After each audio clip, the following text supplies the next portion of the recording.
Heute machen wir Baiser oder auch Merengue oder manche kennen es auch unter spanischem Wind.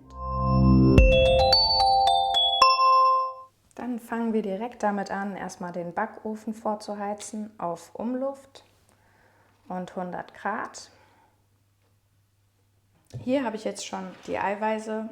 Das fange ich jetzt direkt an zu schlagen und gebe dann noch erstmal eine Prise Salz dazu. Jetzt siehst du ja schon, dass das steifer wird. Für die Standfestigkeit gebe ich hier jetzt noch einen Spritzer Zitrone dazu.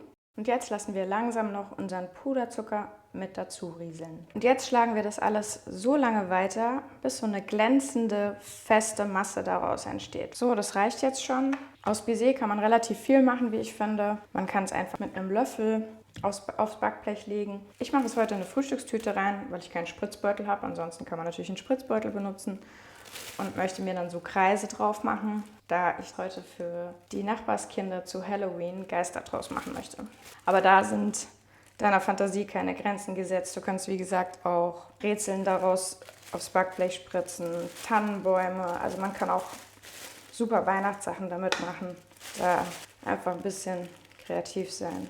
Die Masse ist auch schon schön fest jetzt. Wenn du es mit so einem Beutel hast, musst du natürlich nochmal schütteln, dass alles nach unten geht. Dann einfach, wenn du auch so einen Beutel benutzt, geht natürlich auch ein Zipbeutel, jeder Plastikbeutel überhaupt. Einfach jetzt die Spitze abschneiden. Ich schneide es jetzt relativ groß ab. Und dann mache ich hier nach oben so runde Kreise. Aber wie gesagt, spritzen kannst du das in jeder Art und Weise. Die Backzeit kommt darauf an, wie groß dein Baiser ist. Wenn du jetzt natürlich nur ganz kleine Häufchen machst, geht es natürlich schneller. Aber ich mache die jetzt erstmal für 1 Stunde und dann gucke ich mal, wie sie aussehen, weil braun werden dürfen sie auf jeden Fall nicht. Und so setzt du jetzt einfach das gesamte Baiser auf dein Backblech, so wie es dir gefällt. So, fertig sind unsere Baiser-Häufchen. Und die kommen jetzt in den vorgeheizten Backofen auf die 3. Stufe. Ich schalte meinen Timer jetzt erstmal auf 1 Stunde ein und dann gucken wir mal, wie weit sie sind. So, die 1. Stunde ist rum, dann können wir mal schauen.